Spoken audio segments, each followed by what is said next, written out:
Hi hello నమస్తే welcome back to my channel Nayaki's kitchen. ఈరోజు ఒక న్యూట్రిషనల్ హెల్దీ రెసిపీతో వచ్చేసానండి.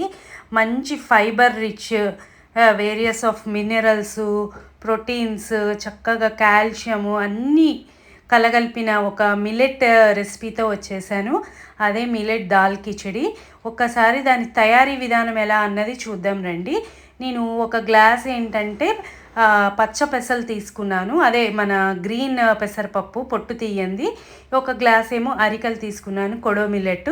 అవి ఒక 5 to 6 అవర్స్ రెండు కలిపి నానబెట్టేసుకున్నాను. ఇప్పుడు మనము వెజిటేబుల్స్ కట్ చేసుకుందాము. ఆనియన్స్ ఒకటి తీసుకొని కట్ చేసుకున్నాను, అలాగే క్యారెట్ కూడా పీల్ చేసుకొని సన్నగా ముక్కలు కట్ చేసుకొని పక్కన పెట్టుకుంటున్నాను. దాని తర్వాత బీన్స్ కూడా తీసుకున్నాను, ఫ్రెంచ్ బీన్స్.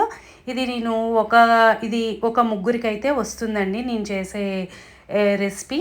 మీరు మీ ఇంట్లో ఎంతమంది ఉంటారో చూసుకొని దాన్ని బట్టి హాఫ్ కప్పా ఫుల్ కప్పా అన్నది చూసుకొని తయారు చేసుకోండి.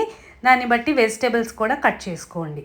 నేను ముగ్గురు మనుషులకైతే ఇది వస్తుంది కాబట్టి నేను ఆనియన్ ఒకటి, క్యారెట్ ఒకటి, 2 టమాటాస్, ఒక 10 to 12 ఫ్రెంచ్ బీన్స్ కట్ చేసుకొని పక్కన పెట్టుకున్నాను. తర్వాత కుక్కర్ తీసుకొని అందులో కొద్దిగా గీ వేసుకున్నాను, ఒక 2 స్పూన్స్ వేసుకొని ఆవాలు, జీలకర్ర, తర్వాత ఏమో కొద్దిగా 1 స్పూను వేరుశనగ గుళ్ళు, తర్వాత పచ్చిమిర్చి, కొద్దిగా పెప్పరు కార్న్స్ అండి, మిరియాలు, కొద్దిగా ఎండుమిరపకాయలు, ఒక ముక్క చిన్న దాల్చిన ముక్క, లవంగం, ఒక బే లీఫ్ వేసుకున్నాను. అవి కొద్దిగా వేగిన తర్వాత మనం ఆల్రెడీ కట్ చేసి పెట్టుకున్న వెజిటేబుల్స్ ఉన్నాయి కదా, క్యారెట్, బీన్స్, కొద్దిగా కాలీఫ్లవరు, టమాటా, ఆనియన్స్, కొద్దిగా సాల్ట్ వేసి చక్కగా వేయించి ఒక 2 నిమిషాలు మూత పెట్టి మగ్గించుకుంటున్నాను. చూసారా మగ్గింది కదా. మగ్గిన తర్వాత ఒకసారి కలుపుకొని ఒక 5 అవర్స్ నానబెట్టుకున్న మిల్లెట్స్ పప్పు 2 పచ్చపప్పు తీసుకున్నానండి, పొట్టు తీయండి, చాలా హెల్దీ ఇది, అందుకని ఇది తీసుకున్నాను. మీరు నార్మల్ పెసరపప్పు అన్నా వేసుకోవచ్చు.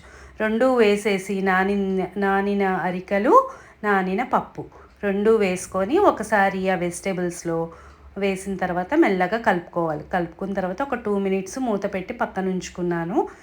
తర్వాత కొద్దిగా ధనియాల పొడి హాఫ్ స్పూన్ జీలకర్ర పొడి 2 వేసుకొని నేను ఒకటి ఏమో అరికలు తీసుకున్నాను, ఒక గ్లాసు, ఒక ఫుల్ గ్లాస్ కాకుండా 1 ఇంచు తక్కువ పెసరపప్పు తీసుకున్నా కాబట్టి మొత్తంకి 6 గ్లాసెస్ ఆఫ్ వాటర్ తీసుకున్నాను. కిచడీ కాబట్టి మెత్తగా కొద్దిగా లూజ్గా రావాలని చెప్పి 6 గ్లాసెస్ తీసుకున్నాను.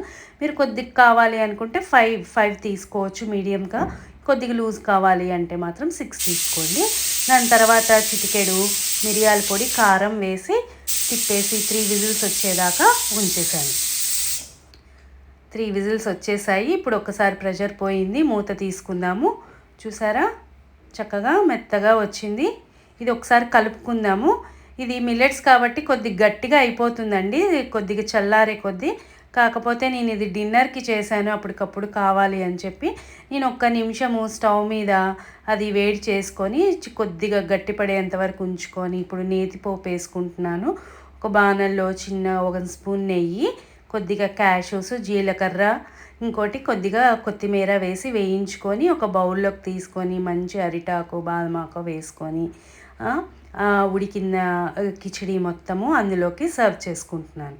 ఇప్పుడు మనం వేయించి పెట్టుకున్న పోపు ఉంది కదా, చక్కగా నేతిపోపు అది వేసేసుకొని సర్వ్ చేసేసుకోవడమేనండి, అంతే. ఒకసారి టేస్ట్ చేసేద్దామా? ఒక స్పూన్ తీసుకొని చక్కగా ఒకసారి టేస్ట్ చేద్దాము.